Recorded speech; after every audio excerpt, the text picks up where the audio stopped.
Jake Skin here from the Boxed In podcast. Delighted to be joined by Dave Allen. Dave, a successful outing here tonight with your fighter Joe Harworth. Just first of all, how do you assess his performance there in the ring? Yeah, it was all right. You know, he's the lightweight area champion. You know, he's a good fighter. We just get the activity really. We're doing 4 and 6 rounders. He was on the Matchroom show last time. Now he's back opening the card at Magna on the small hall. But I think boxers have to box. Owen Dana was an ABA finalist. You know, obviously the ambition's gone now, but you know, even like the fighters I've got, he's an area champion, but you can't sit on the shelf and wait around. So keep him active, and hopefully some more big fights will come soon. Is that the plan for pretty much all your fighters? I know Joe Hayden's obviously another one who's very regularly out. Is that kind of the way you manage and train to just get your fighters out as regularly as possible?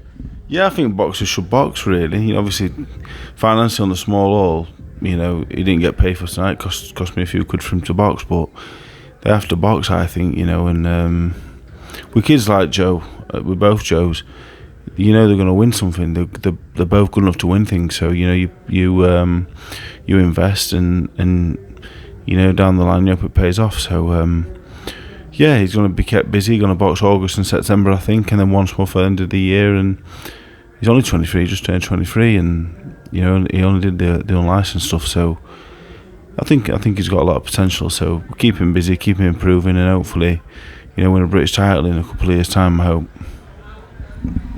So I guess kind of going back just onto Joe Howarth there, you say August and September, are they looking to be small hall shows, or would you ideally like to get him on, you know, another big opportunity with someone like Matchroom, or? Yeah, I mean, I'm hoping to, I think the plan is for me to headline Sheffield Arena in September, so I'll be pushing for him to go on there.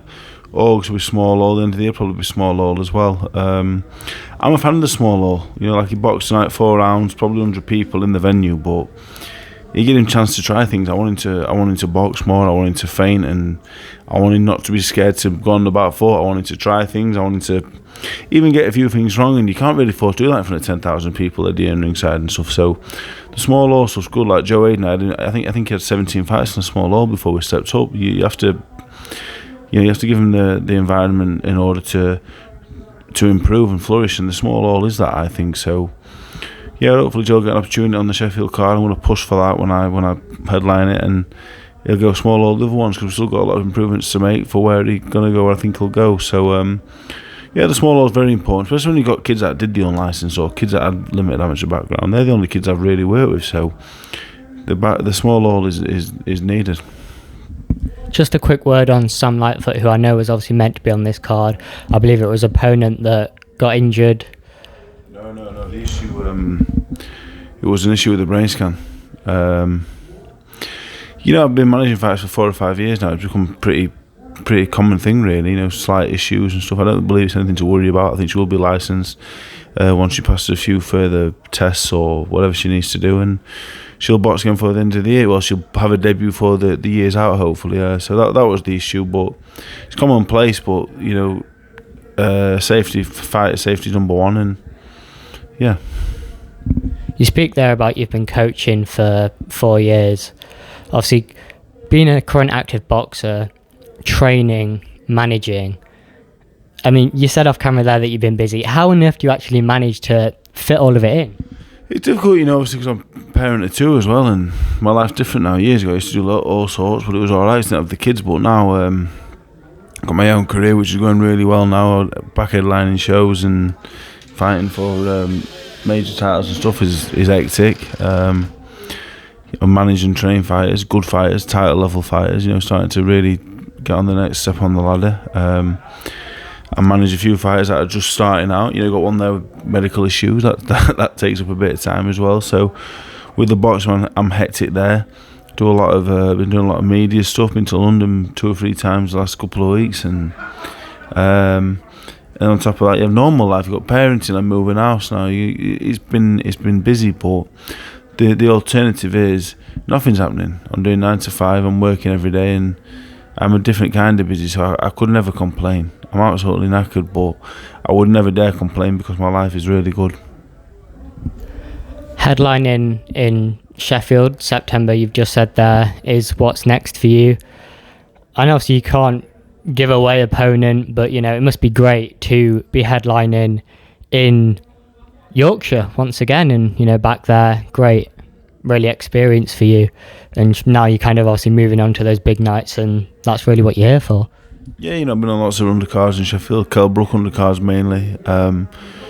So I think the plan is to headline Sheffield. I've had a lot of talks very lately. The plan to headline Sheffield.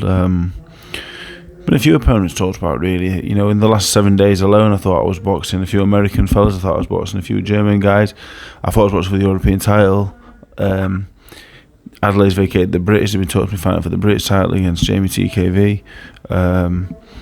So one thing I've learned from all my time in boxing, all these things are talked about, but in reality, what will happen may be completely different. So I've just said to Ed, look, when you have an idea of what's going off, come back to me, give me some options, or tell me what can happen, and we'll make a decision based on what's right for me. Because there's not long left really in my career, a couple of years at most, so I want to get it right. But talks of British titles, European titles, that was never going to happen at really any point in my career apart from post Brown. So it's a nice position to be in, and I think headlining Sheffield's a definite, but who and what and whatever else, and I don't have the date yet, is to be seen. But it's an exciting time. So it certainly is an exciting time. You said there some American heavyweights mentioned. One American heavyweight who you definitely won't be fighting next, but on the radar is one Deontay Wilder. Now, 3 years ago, when you were boxing on the small horse shows, getting back into it, did you ever imagine that Deontay Wilder would be a potential opponent of yours in the future? No, probably wasn't even in my mind after I beat Johnny Fisher, to be honest. Just very left field and a bit of a wild card one, but yeah, I mean, it's like a dream fight, isn't it? Really, the only fights that could possibly be bigger than that is like Anthony Joshua, Tyson Fury's, So, but I think where Wilder's at now, and I think I've only beat Johnny Fisher. He's a good fighter, but he's not a world beater, so still a bit of a mad matchup. But I have to come through September 1st in Sheffield. But it's not a definite, so I'm going to have to face a very good fighter. But there is the carrot dangling of a potential Wilder fight, and I think they've been spoken to about it, and I think they have some interest as well. So bit of extra fuel to the fire for September, really. It won't half help me get up and train hard. So yeah, Wilder is a possibility, but whatever happens in Sheffield, I have to win there. Otherwise, realistically, about to square one again. You said it adds fuel to the fire, and it certainly must. Obviously, you don't want to look past September, but how would you see a potential fight with Deontay Wilder playing out? I think there's loads of different fights. It's all about the timing of it. If I bought Deontay Wilder 5 years ago, he'd probably flatten me. I don't think I think I'm cute enough and clever enough. If I'd boxed the best Deontay Wilder and I was fully fit, I think I could have took him the rounds. But I don't think I'd have beat him. One of the best heavyweights of our generation. So you have to be honest and say, look, you know what? Probably been too good for me. But it's all about timing. It's like Johnny Fisher. Johnny Fisher boxed me in 3 years' time and had the right fights. He'd probably beat me, but they took it too soon and they got him beat. So I look at a Wilder fight and think, might be the right time for me. It might not. He could catch me. He could still be too good even at his age, and he has slipped a little bit. But the good thing about me is I've got a good brain. I'm not daft. I know my boxing, and I look at things strategically. I look at it strategically financially as well. And that fight would be the biggest paid fight I could get. So of course, it's the one I would want. But it's all about September 1st. If I lose there'll be no Deontay Wilders. Now, you spoke about David Adelaide earlier. He's obviously fighting in Saudi Arabia. That card was announced against Filip Hrgovic. Moses Atuma against Dillian White also on that card. How do you just kind of view that overall? Yeah, I think it's a good card, a really good card. Dillian White Atama is very interesting. Atama has to be a favourite. You have to go on current form and activity, and Dillian White's been very inactive.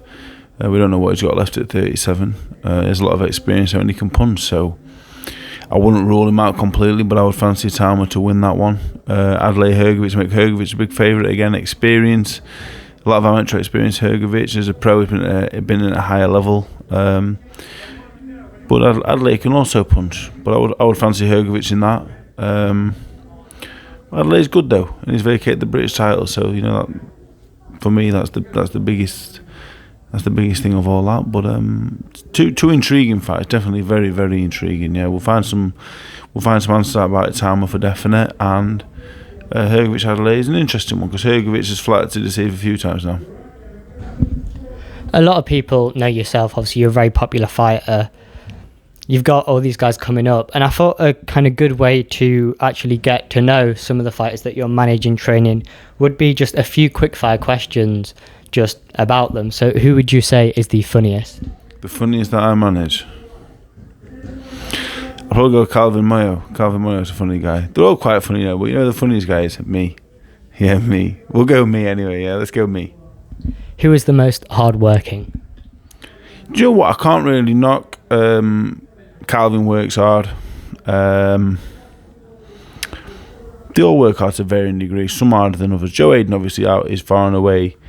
He's at it all the time. He diets when he doesn't need to diet. He always wants to do more. So Joe really he's not the average. He's in that Kid Gallagher, Scott Quigg, fucking Anthony Joshua levels of like dedication and application to what they need to do. But they all work hard when they need to, but sometimes for me the special ones are the ones that work hard when they don't need to, and that's what Joe does.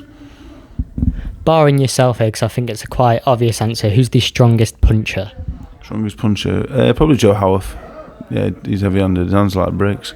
He's very stiff, yeah. The best and worst at timekeeping? The best, Joe Hayden, is always 5 minutes early, yeah, he's good. The worst, Joe Howarth, yeah. I've known him to be 2 weeks late for things, yeah, that's how bad he is, yeah. And finally, the coach's favourite? My favourite? It's a difficult one, because obviously I've had them all around for varying different times. I spend so much time with Joe Hayden. We stay in Manchester, do full camps together, live together. Liam Carrigan lived with me for years, actually lived in my house for years. Calvin, Joe, it's a difficult one. I couldn't really pick a favourite. Liam's my favourite because I've lived with him and he's like my son. But at this point now, I've had them all for like a minimum of 40 years, day in, day out with all of them. So I love them all very much. It's not really a boxing thing for me, because if it was, you wouldn't do it. You run at a financial loss as a coach on the small halls where I'm at right now. I lose fucking loads of money on them. You have to love it and you have to love them. So Liam's my favourite, obviously, because he's like my son, but I love all of them. And if I didn't, I won't speak to any of them, because it cost me a fortune and they're doing me fucking head in. And just finally there, we learned a little bit about the team. One of those guys hopefully going to be all next out. Liam Carrigan is still a boxing amateur at the minute, but Joe Hayden, Joe Howarth, Calvin Moyo, got a new signing, Gideon as well. Do you know Gideon? You seen Gideon? So them four, they will all box at least twice for the end of the year, at least twice. Stevie Levy has a title fight that'll be announced soon. Sam Lightfoot, obviously all medicals all go well, she'll box for the end of the year as well. So got a team of 6, a few amateurs that are waiting in the wings to turn over. So got a good little team really, and the better I do, the better, more opportunities I'll have as well. So that pushes me on as well. Dave Allen, thanks so much for your time. Cheers, man, thank you.